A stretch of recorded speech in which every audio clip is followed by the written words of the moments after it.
कराग्रे वसति लक्ष्मी करमध्ये सरस्वती करमूले सदा गौरी प्रभारे करदर्शनम् रवये नमः भानवे नमः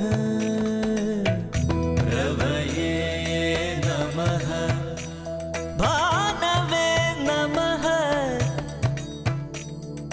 समुद्रवसने देवी पर्वतस्तनमण्डिते विष्णुपत्नी नमस्तुभ्यं पादस्पर्शं क्षमस्व मे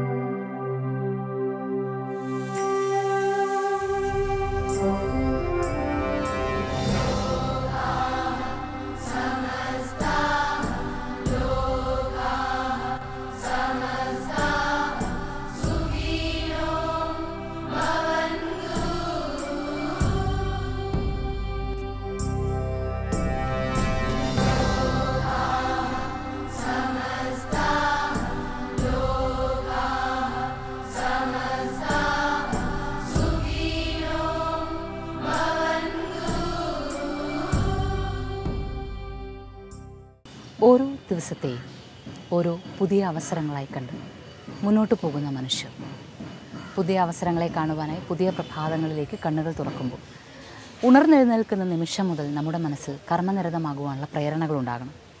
ജീവിതം എന്നത് മഹത്തായ ഒരു അവസരമാണ് എന്ന് മനസ്സിലാക്കാനാകണം. എന്തെങ്കിലും ഒന്ന് നഷ്ടപ്പെടുമ്പോൾ മാത്രം അതിനെക്കുറിച്ച് ചിന്തിക്കുന്ന രീതി നാം നിർത്തിയിട്ട് എല്ലാം വിലപ്പെട്ടതാണെന്ന്, നാം ജീവിച്ചിരിക്കുന്ന ഈ നിമിഷം അതിൻ്റെ എല്ലാ വിലയും നാം മനസ്സിലാക്കിയിരിക്കണമെന്നും അറിഞ്ഞുകൊണ്ട് കൃഷ്ണ പരമാത്മാവായാലും മഹാദേവനായാലും ഈ ലോകത്തെ സകല ഈശ്വരമൂർത്തികളായാലും മനുഷ്യനോട് പറയുന്ന ഒന്ന് മാത്രം: ഈ നിമിഷത്തിൽ ജീവിക്കുക, ഈ നിമിഷത്തെ പ്രാർത്ഥനാഭരിതമാക്കുക, വിശ്വാസങ്ങൾ കൊണ്ട് നിറയ്ക്കുക എന്നാണ്. ആ തത്വത്തെ അറിഞ്ഞുകൊണ്ട് വേണം നമ്മളും ഒരു ദിവസത്തെ വരവേൽക്കുവാൻ. ഈ നാളിനെ നമുക്ക് വരവേൽക്കാം, സുസ്വാഗതം ചെയ്യാം. ഈ പ്രഭാതം എല്ലാ നന്മകളും നൽകട്ടെ എന്ന്, പുതിയ അവസരങ്ങൾ നൽകട്ടെ എന്ന്, കർമ്മനിരതമാകുവാനുള്ള പ്രേരണകൾ നൽകട്ടെ എന്ന് പ്രാർത്ഥിച്ചുകൊണ്ട് ദിവസത്തിൻ്റെ കാഴ്ചകൾ ആരംഭിക്കാം അമ്മയുടെ വാക്കുകൾക്കൊപ്പം.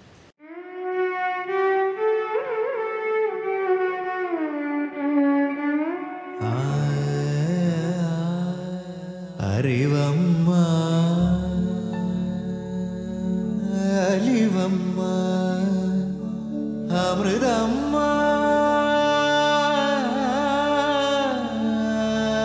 അഖിലം നീ.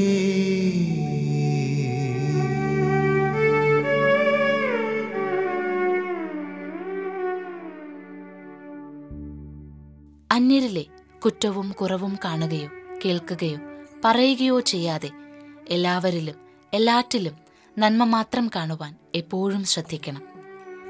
സ്വന്തം കൈ മുറിഞ്ഞാൽ അതിനെ കുറ്റപ്പെടുത്താൻ നിൽക്കാതെ മരുന്ന് വെച്ച് പൊറുപ്പിക്കുവാൻ നാം എത്ര വ്യഗ്രതയോടെ ശ്രമിക്കുന്നുവോ അതുപോലെ മറ്റുള്ളവരുടെ തെറ്റുകൾ നോക്കാതെ അവരെ സേവിക്കണം.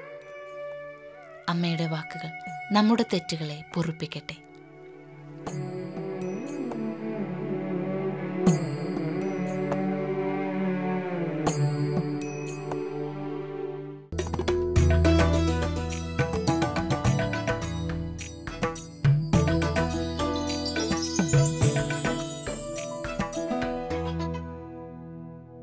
നല്ലൊരു അവസരം ഞാൻ തന്നല്ലോ. മധുപാലിന്റെ സംവിധാന മികവിൽ ആകാംക്ഷ നിറഞ്ഞ ഒരു പ്രൈം ടൈം കാഴ്ച. എന്റെ തീരുമാനങ്ങൾ മറ്റുള്ളവർ ചോദ്യം ചെയ്യുന്നത് എനിക്കിഷ്ടമല്ല. ഇത് ക്ലാര എന്ന പെണ്ണിനോടുള്ള ഇഷ്ടമോ അതോ ക്ലാര എന്ന കലാകാരിയോടുള്ള ഇഷ്ടമോ? ചില കണ്ണികൾ കൂട്ടിച്ചേർക്കുമ്പോൾ ചിലത് ചേരുന്നില്ല. അയാൾ ഇങ്ങനെ കൊതിപ്പിച്ചുകൊണ്ട് നടക്കുന്നത് ചിത്രാലയത്തിന് വേണ്ടിയാണെങ്കിൽ അത് വേണ്ട. നേരത്തെ ഒരു കാവൽക്കാരൻ, പിന്നെ ഒരു ചിത്രകാരി, ഇപ്പതേ വീണ്ടും. കാളികണ്ടകി തിങ്കൾ മുതൽ വെള്ളി വരെ രാത്രി 8 മണിക്ക്.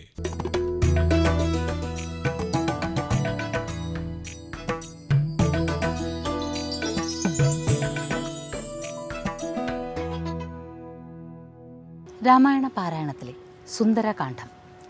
എന്തുകൊണ്ട് ഇങ്ങനെ ഒരു പേര് ഈ കാണ്ഡത്തിന് എന്നല്ലേ? ഇവിടെ വാക്കുകളെല്ലാം സുന്ദരമായി തീരുന്നു.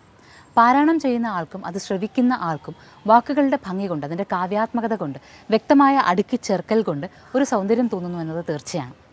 മാത്രമല്ല, ആ സുന്ദരകാന്ഡത്തിലെ എന്തെല്ലാം സന്തോഷങ്ങളുണ്ടോ, എന്തൊക്കെ സങ്കടങ്ങൾ വരുന്നുണ്ടോ, എന്തൊക്കെ തമാശകൾ അതിലുണ്ടോ, അതൊക്കെ അങ്ങനെ തന്നെ വായിക്കുന്ന ആൾക്കും അതുപോലെ കേട്ടിരിക്കുന്ന ആൾക്കും അനുഭവിക്കാനാകുന്നു എന്നുള്ളതും സുന്ദരകാന്ഡത്തിൻ്റെ വലിയൊരു പ്രത്യേകതയാണ്.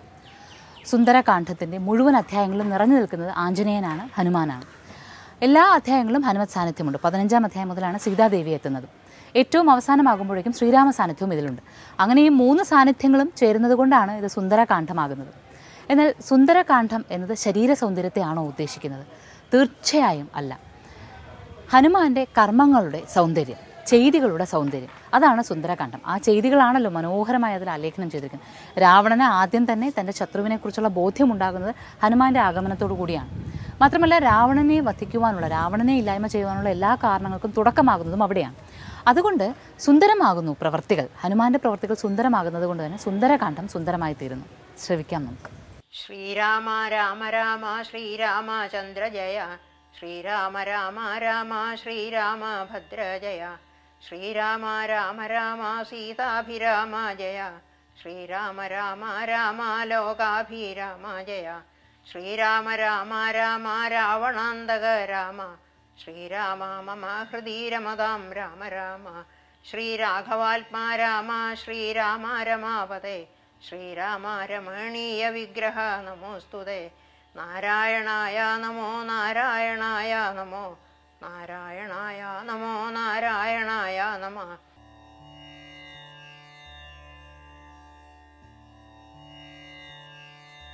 കനകമണി നികര വിരചിതപുരിയിലെങ്ങുമേ കാണാഞ്ഞു ലങ്കാവചനമോർത്തിയിടിനാൻ, ഉടമയൊടു മസുരപുരി കനിവിനൊടു ചൊല്ലിയോരുദ്യാനദേശേ തിരഞ്ഞു തുടങ്ങിനാൻ, ഉപവനവും അമൃതസമ സലിലയുധവാപിയും മുത്തുംഗ സൗധങ്ങളും ഗോപുരങ്ങളും സഹജസുത സജീവ ബലപതികൾ ഭവനങ്ങളും സൗവർണസാലധ്വജ പതാകങ്ങളും ദശവദന മണിഭവന ശോഭ കാണും വിധോ ദിക്പാലമന്ദിരം ധികൃതമായി വരും.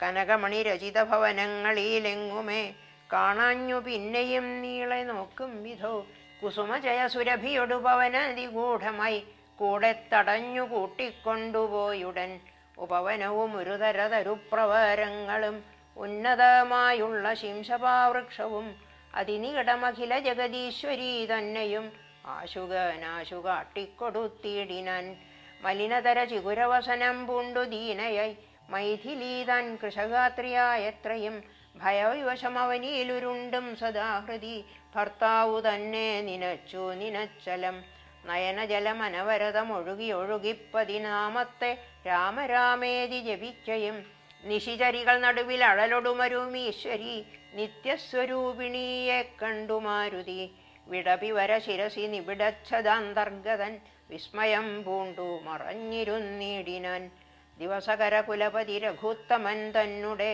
ദേവിയാം സീതയെ കണ്ടു കവിവരൻ, കമലമകൾ അഖില ജഗദീശ്വരി തന്നുടൽ കണ്ടേൻ കൃതാർത്ഥോസ്മ്യഹം കൃതാർത്ഥോസ്മ്യഹം, ദിവസകര കുലപതി രഘുത്തമൻ കാര്യവും ദീനത എന്നിയെ സാധിച്ചിരുന്നു ഞാൻ.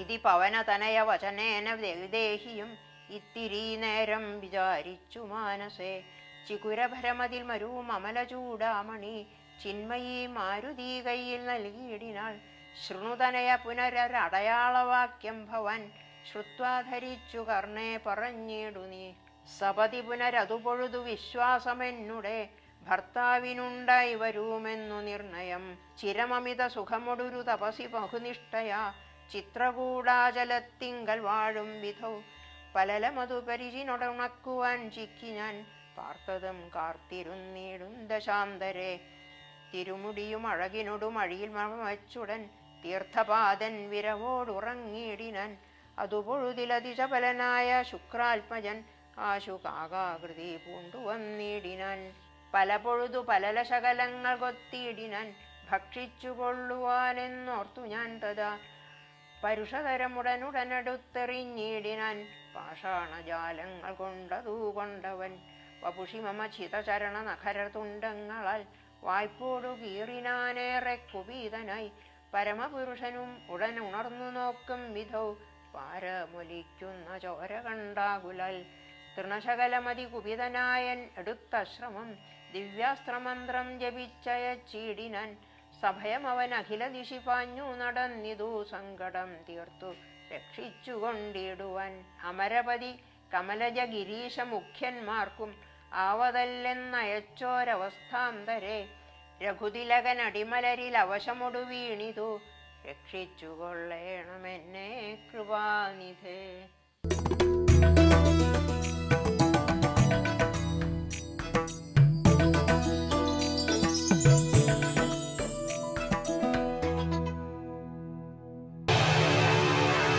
പുതിയ റിലീസ് ചിത്രങ്ങളുടെ വിശേഷങ്ങൾ,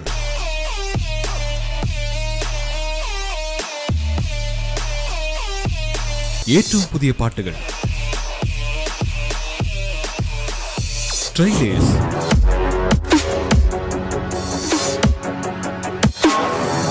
ഫിലിം റിവ്യൂസ്, അങ്ങനെ പുതിയ സിനിമകളെക്കുറിച്ച് അറിയേണ്ടതെല്ലാം ഒരൊറ്റ കാഴ്ചയിൽ. ബാൽക്കണി എല്ലാ ഞായറാഴ്ചയും രാവിലെ 9 മണിക്ക്.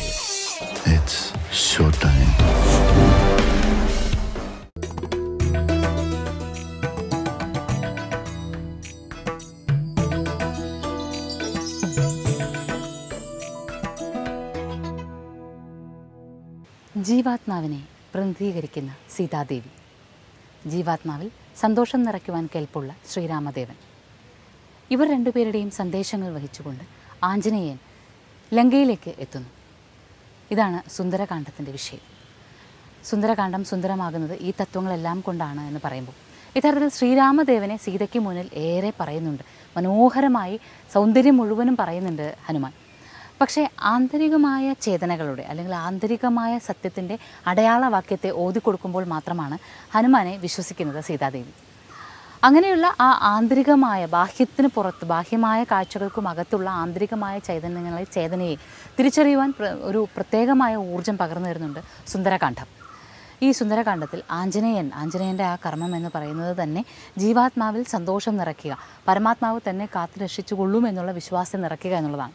ഇതിനു മുൻപ് നാം പറഞ്ഞിട്ടുണ്ട്, ജീവാത്മാവിൻ്റെ ആചാര്യഭാവം, യഥാർത്ഥത്തിൽ സീതയെ കാണുവാൻ എത്തുന്ന ഹനുമാന് ആചാര്യഭാവമാണ് ഉള്ളത്. ഈ ആചാര്യഭാവത്തെ ബഹുമാനിച്ചുകൊണ്ട് വേണം സുന്ദരകാന്ഡം മുഴുവനും പാരായണം ചെയ്യുവാൻ.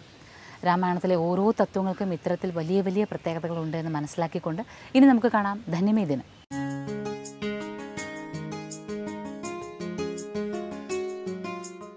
ധാരാളം രാമായണങ്ങൾ ഉണ്ടെങ്കിലും ഇതിൻ്റെയൊക്കെ മൂലം വാൽമീകി രാമായണമാണ് എന്നാണ് പറയുന്നത്. ആർക്കും രാമായണം എഴുതാം. തുഞ്ചത്തെഴുത്തച്ഛൻ അദ്ദേഹത്തിൻ്റെ രീതിയിൽ എഴുതി. കമ്പ രാമായണമുണ്ട്, കമ്പർ എഴുതിയാണ്. തുളസീദാസ രാമായണമുണ്ട്. മാപ്പിള രാമായണം എന്നൊരു രാമായണമുണ്ട്. എല്ലാവർക്കും രാമായണത്തെ പറ്റി എഴുതാം. ശക്തിയുള്ളത് നിലനിൽക്കും. ഇതാര് എഴുതിയതാണോ കൂട്ടിച്ചേർത്തതാണോ എന്ന് തർക്കിച്ചാൽ നാം എവിടെയും എത്തില്ല. വിനയപൂർവം പറഞ്ഞാൽ ഇതിൽ കിട്ടാവുന്ന മിക്കവാറും എല്ലാ രാമായണങ്ങളും വായിക്കാനുള്ള സന്ദർഭം ഉണ്ടായിട്ടുണ്ട്. ഫാദർ ബുൾക്കെ എന്നൊരു വ്യക്തി ഇതിലത്തെ എല്ലാ രാമായണങ്ങളും ചേർത്ത് രാമകഥ എന്ന പേരിലൊരു ഗ്രന്ഥവും എഴുതിയിട്ടുണ്ട്. പിന്നെ ആര് എഴുതിയിരുന്നാലും അവരുടെ പേര് വെക്കാറില്ല. പണ്ട് കാലത്ത് നമ്മുടെ നാട്ടിൽ വരെ ഒരു 100 വർഷം മുമ്പ് വരെ എഴുതിയവരുടെ പേരുണ്ടാവില്ല. ഓണപ്പതിപ്പിലേക്കുള്ള പരസ്യമാണ് വിഷയം, സത്യം, 2 അഹിംസ. ഇതാര് എഴുതിയവരുടെ പേരുണ്ടാവില്ല. പക്ഷെ എന്നാലും വാൽമീകിയുടെ പേരിലാണ് അത്ഭുത രാമായണം എന്നൊരു രാമായണം ഉണ്ട്. വാൽമീകിയാൽ എഴുതപ്പെട്ടത് തന്നെയാണ് പറയുന്നത്.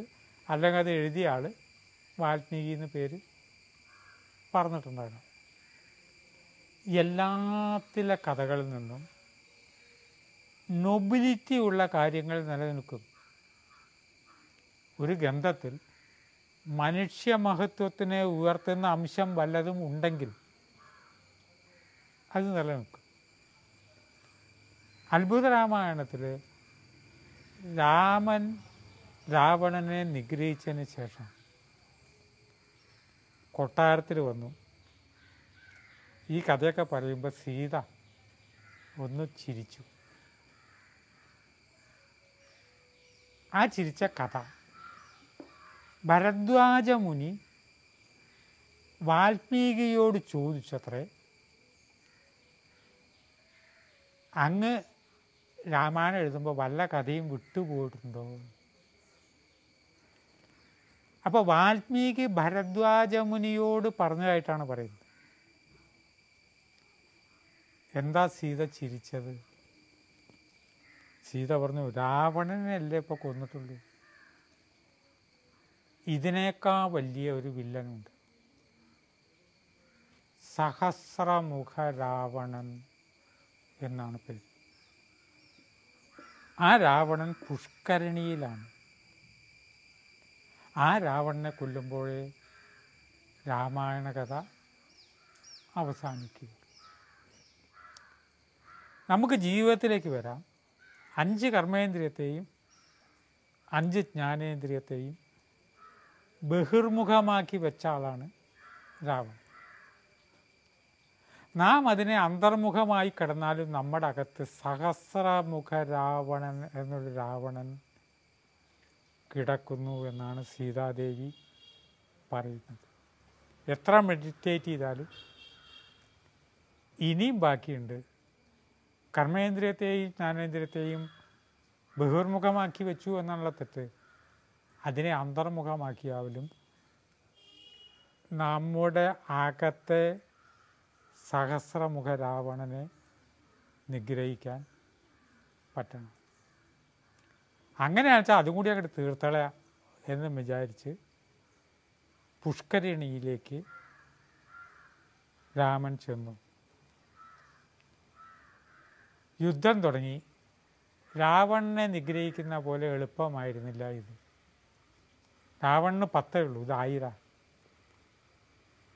അങ്ങനെ ബോധം കെട്ട് രാമൻ വീണു. രാമൻ വീണപ്പോൾ രാമനെ രക്ഷിക്കാനായിട്ട് സീത അങ്ങോട്ട് ചെന്നു. സീത കാളീരൂപം എടുത്തു. അതിൻ്റെ പിറകിൽ വളരെ വലിയൊരു ഫ്ലാഷ് ബാക്ക് ഉണ്ട്. രാവണൻ്റെ ചെയ്തികൾ സഹിക്കാൻ കഴിയാത്തതുകൊണ്ട് എല്ലാവരും ചെന്ന് വിഷ്ണുവിൻ്റെ അടുത്ത് ചെന്നു. വിഷ്ണു ആദ്യം പറഞ്ഞു, ഞാൻ വിചാരിച്ചാൽ രാവണനെ കൊല്ലാൻ പറ്റില്ല. ശിവൻ പറഞ്ഞു, ഞാൻ ഇതിൽ ഇടപെടില്ല, കാരണം ഞാൻ രാവണൻ്റെ മിടുക്കുകൊണ്ട് പല സമ്മാനങ്ങളും വരങ്ങളും കൊടുത്തു. പരാശക്തിയെ കാണാൻ ചെന്നു. പരാശക്തി പറഞ്ഞു, അവൻ എൻ്റെയും ഭക്തനാണ്, എനിക്കൊന്നും ചെയ്യാൻ പറ്റില്ല. ദേവിയുടെ ദശമുഖ വിദ്യയെക്കുറിച്ച് തന്ത്രത്തിലൊക്കെ ധാരാളം പഠിക്കുന്നവർക്ക് ഇതൊക്കെ വളരെ മണിക്കൂറുകളോളം സംസാരിക്കേണ്ട വിഷയമാണ്. അതിലെ ഒരു ദേവതയാണ് ബഗളാമുഖി.